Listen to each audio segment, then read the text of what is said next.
Hello everyone and welcome po sa ating channel. This is Coach Jared. Hello, what's up? Once again, good morning, good afternoon, good evening, wherever you are in God's green earth. At maraming pong salamat sa inyong patuloy na pagsuporta sa ating channel. Huwag niyo kakalimutan na mag-subscribe. Subscribe na po kayo. Ngayon na. Dito sa Coach Jared Live YouTube channel. At paki-follow po tayo sa ating Facebook page, Tambayan ng Makocheros. At meron din po tayong second channel, Coach Jared Highlights. Doon po natin makikita yung ating tawag dito, yung ating replay ng the big V na pinapalabas po sa Radyo Pilipinas every Saturday 5 to 7 p.m. So subaybayan nyo rin po kami doon sa Radyo Pilipinas 738 sa AM band at sa kanila pong Facebook and YouTube channels. Ayan mga babayan. Oy! Dito naman sa topic na to mga babayan, medyo light naman tayo dito. Medyo light ng bahagya. Kasi dito medyo makikita ho natin ang kaipokritohan na naman ng mga DDIBs. Makikita ho natin dito kung paano pagtakpan ng mga DDIBs ang kanilang sariling kauri. At kung paano naging tao dito na ang mga DDS mga kababayan ay hindi talaga sila nabubuhay sa prinsipyo nila. Dito sa topic natin. Kasi mga kababayan, ang ating pong topic ngayon ay walang iba kung hindi the ultimate DDS. The ultimate DDS. O na ang sabi niya, kapag siya daw ay sinunog, mag-aamoy Duterte siya. Oo. Ang ating pong topic ay si Senator Robin Padilla. At syempre, ngayon ho natin makikita ang kanyang tawag dito. Prinsipyo pagdating sa illegal na droga. Because mga babayan, allegedly, I'm sure alam niyo na tong balita na to. Pero syempre, titingnan natin sa ibang anggulo, sa iba't ibang anggulo. Itong balita na ito. Yung staff ni Robin Padilla ay nahulihan na nagmamariwana sa loob ng Senado. And I'm very sure mga kababayan na kilala nyo na kung sino tong staff na to. It's none other than si Nadia Montenegro. Oo. Dati ring artista, if I'm not mistaken, panahon ng 80s and 90s na artista itong si Nadia Montenegro. At siya po, mga kababayan, ay nahuli ng OSAA o yung Office of the Sergeant at Arms ng Senado na kung saan siya ay nireport na siya raw ay nagmamarihuana sa loob ng Senado. Ibang level. According to an investigation report released earlier, a male staff member from Senator Lacson's office, Diyos ko, ibang senador pang nakahuli, claimed to have smelled an odor resembling marijuana inside the female restroom. Allegedly identifying Montenegro as the only person present in the area at the time. Panoorin natin yung balita tungkol dito. Ito yung balita ng 24 oras. Iniimbestigahan ng Senate Sergeant at Arms ang sumbong na may gumamit umano ng marijuana sa loob mismo ng gusali ng Senado. Sa incident report, pinangalanan ang pinagkinalaang staff bilang si Nadia Montenegro na ngayon ay staff ni Senador Robin Padilla. Nakatutok si Mark Salazar. Simoy ng tila marijuana sa loob mismo ng gusali ng Senado?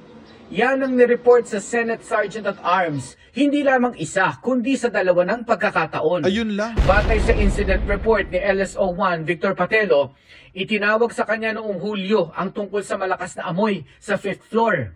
Nang inspeksyonin, wala raw siyang nakitang naninigarilyo. Nito namang August 12, isa ulit staff ng isang senador ang nagsumbong na may kakaibang amoy na nanggagaling sa ladies' room ng extension offices ng mga senador. Inahilin tulad nito ang amoy sa marijuana. At sabi niya, ang tangi umanong nasa area ay si Nadia Montenegro. Ang dating Okay. aktres na si Nadia Montenegro ay staff ngayon ni Senador Robin Padilla. Nang tanongin Okay, balikan natin to. Malamang sa malamang, mga kababayan, ang sasabihin ng mga magtatanggol na DDS kay Robin, ang mga magtatanggol na DDS para kay Robin Padilla. Bakit alam? Bakit alam nung nag-report yung amoy ng marijuana? Ay, grabe, gaslight. Di ba? Paano niya nalamang marijuana yun? Di ibig sabihin, nagmamarijuana rin yung tao ni Ping Lacson.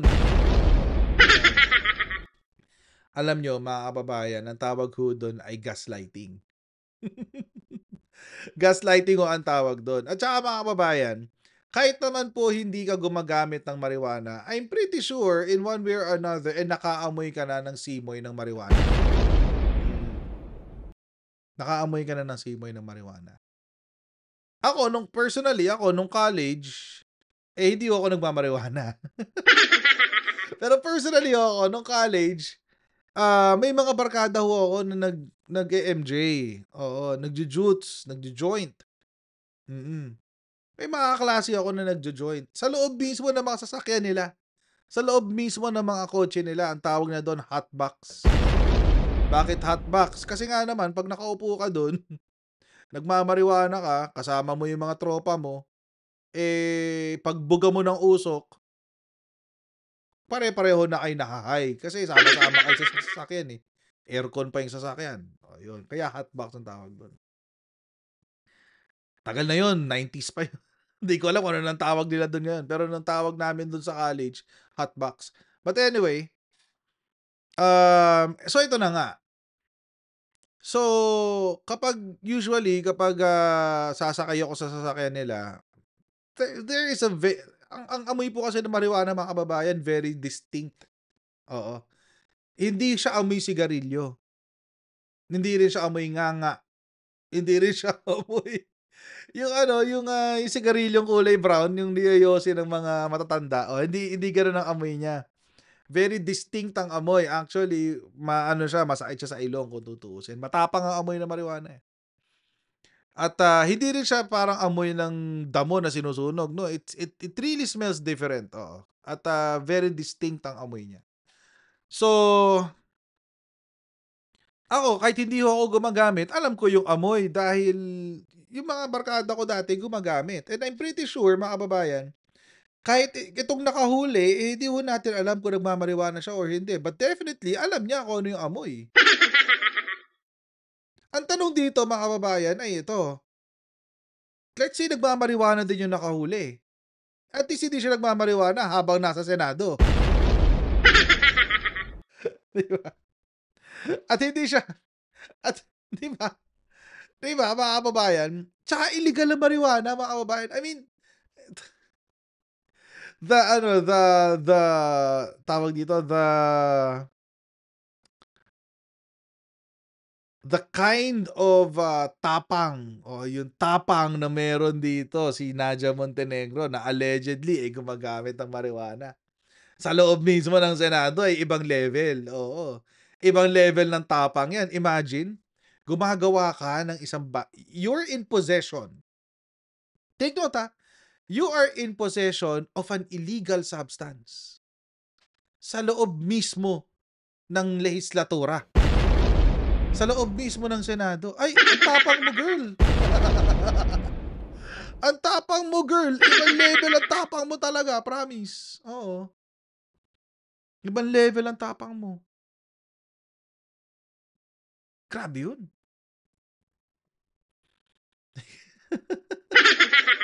Kaya, mga kababayan, ewan ko lang, pero hindi naman tayo katulad sa Amerika. Sa Amerika, like doon nagpunta ako sa Houston, it's legal. Oh, legal ang doon.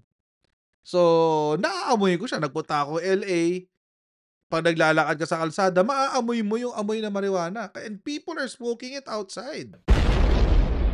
May nakasabay nga ako one time, pasakay ako ng bus stop. Nagmamarijuana yung katabi ko sa na nag-iintay sa bus stop eh. Hmm. Maamoy, it's very distinct and matapang siya mga kababayan, kahit malayo maamoy mo. Matapang siya. Eh lalo na kung nasa aircon ka, nasa confined space ka, pag nag-seep out yung amoy nun, amoy na amoy talaga.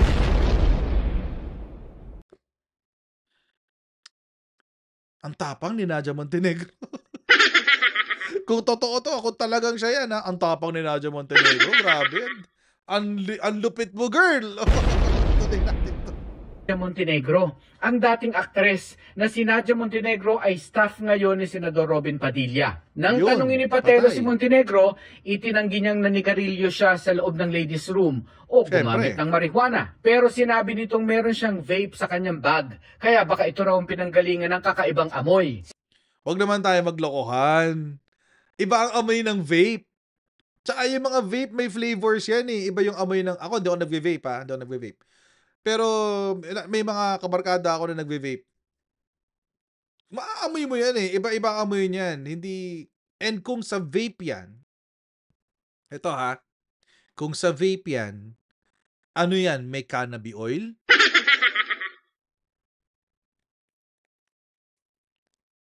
May cannabis oil yan? Kung sa vape? Ay, wag ganun. Gawin nyo yan sa lugar kung saan legal. Punta kayo Amsterdam, punta kayo Thailand, punta kayo sa States. Yan, doon, legal yan. Walang problema. Pero din sa Pilipinas, illegal eh. Anong gagawin natin? Diba? Kaya siguro tinutulak talaga ni Robin Padilla yung pagli-legalize ng marijuana. Di ba siya yun? At tagal na niyan eh. Parang 2022 pa lang or 2023, tinutulak na niya yung pagli-legalize ng marijuana. Kaso di umuusad.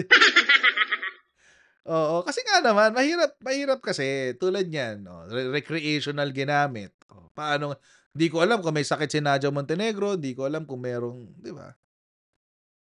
Ano kaya justification? Kung totoo by the way, that's only an allegation na nagmari-marijuana si Nadia Montenegro. Tuloy. Sinusubukan naming makakuha ng pahayag mula kay Montenegro. Sa isang pahayag, sinabi ni Senate Secretary Attorney Renato Bantug Jr.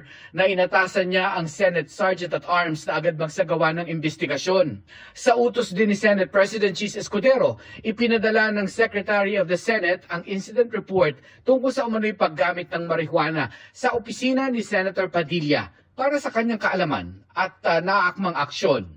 Hindi pa nagbibigay ng pahayag si Senador Padilla, pero ayon sa kanyang Chief of Staff na si Attorney Rudolph Philip Jurado, iniimbestigahan na nila ito at pinagpapaliwanag na rin ang nasa sangkot nilang lady staff. Para sa GMA Integrated News. Yun. May lazy eye pala si Nadia Montenegro, no? May medyo kirat pala siya.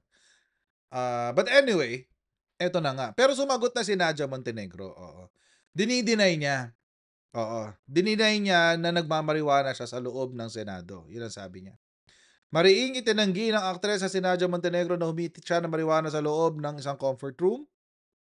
Okay, matapos mabanggit na siya ang nasa report. Okay. Ano sinabi ni Nadia Montenegro? Okay, ito sabi niya.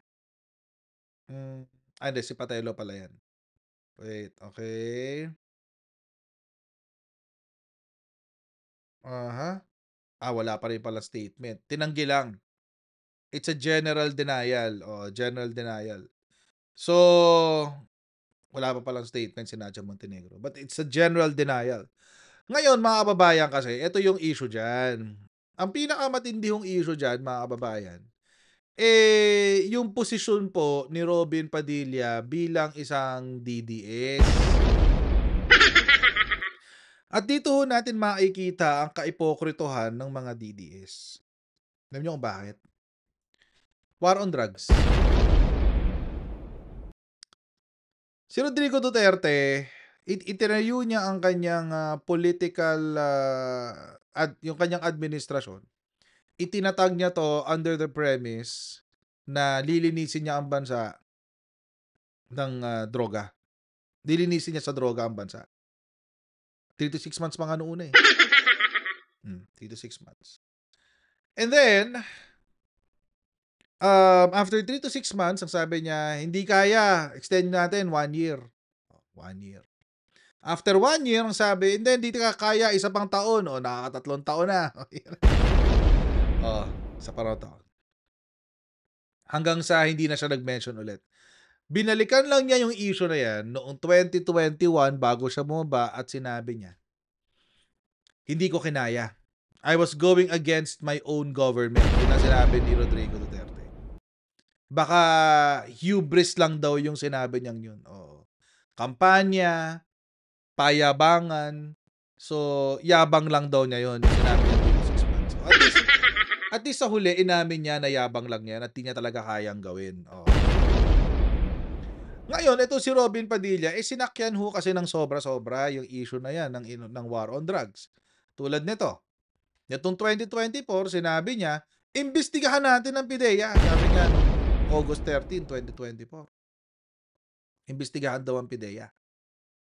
Sabi, notwithstanding the accomplishment of the Marcos administration in their bloodless war on dangerous drugs, issues concerning the security breach in the PIDEA have emerged. So, PIDEA leaks na ulit ang usapan. Balik tayo yung PIDEA leaks. Oo. Ang sabi niya, a matter of serious concern being one of the government's agencies responsible for the efficient and effective law enforcement of all the provisions of any dangerous drug and or controlled precursor and essential chemical as provided in RA 9165, Comprehensive Dangerous Drugs Act. So sinasabi niya, mga kababayan, dapat daw imbestigahan ng PIDEA, baka raw napasok ng droga. Mukhang hindi naman PIDEA napasok ng droga, Senator Robin, mukhang opisina mo yung pinasok. Mukhang opisina mo yung pinasok ng illegal drugs, Senator Robin. Di ba? At isa pang malupit dyan, mga kababayan. Ito pa isang matindi dito eh. Hindi natin madidisiplina si bad boy Robin Padilla dito. Bakit? Siya ang Senate Committee head ng Ethics Committee. Siya ang chairman ng Ethics Committee. Ibig sabihin, ang naglilitis at nagdidisiplina sa mga nagkakamaling senador ay si Robin Padilla. Komite ni Robin Padilla. Asahan yon na imbestigahan niya yung sarili niya? Hell to the no. Bakit? Diba? Hindi niya imbestigahan sarili niya. Mukha siyang tanga nun. Diba? So mga kababayan, I don't think we're gonna see any disciplinary action being handed out dito sa kaso na. Pero ito ang hamon. Ito probably magiging hamon ng taong bayan kay Robin Padilla. Kasi kung nagmamariwana ang kanyang tao sa loob ng Senado, what are the chances of the person who is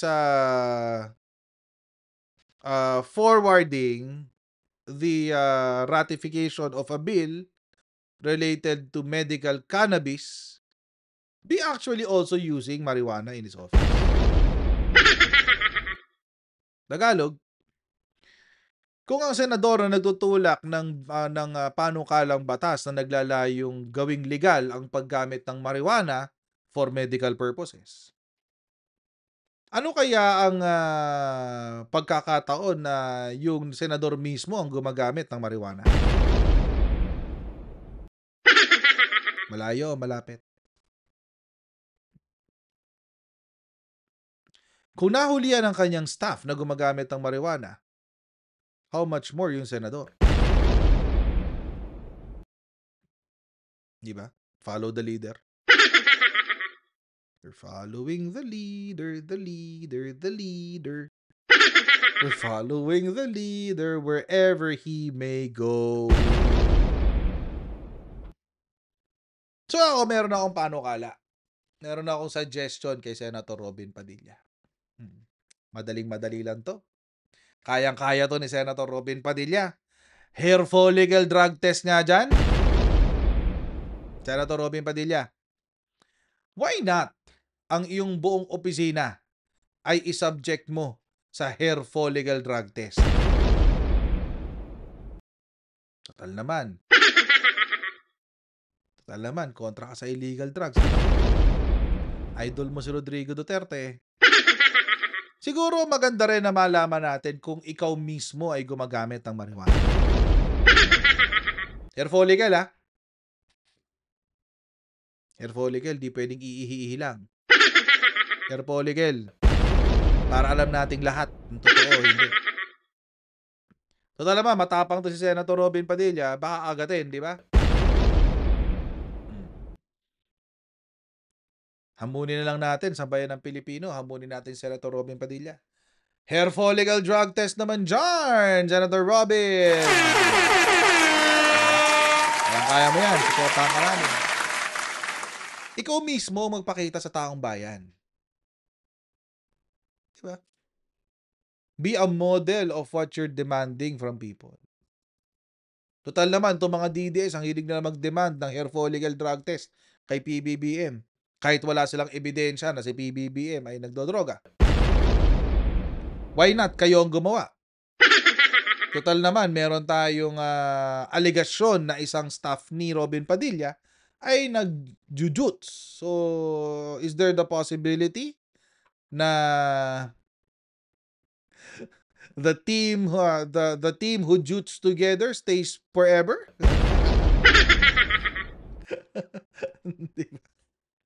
Oo, baka naman kasi araw-araw kayo may joint session dyan.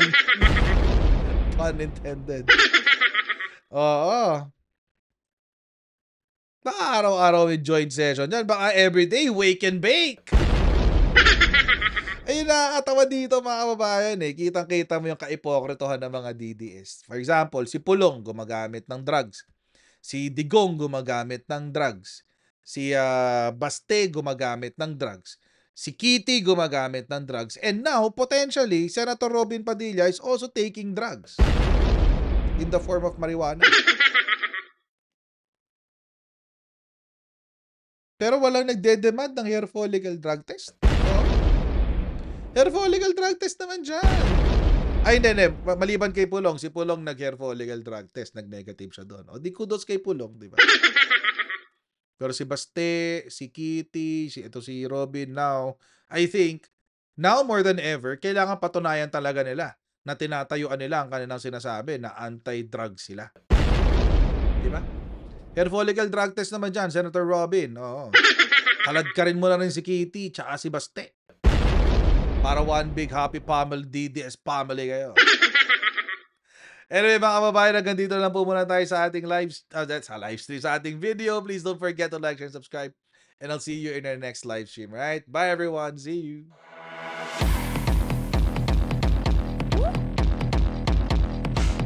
Huwag ganun. Huwag natin gawing tanga mga Pilipino. Mas maganda kasi nasa lugar ka ng tama kaysa yung pinipilit mo yung pagkakamali.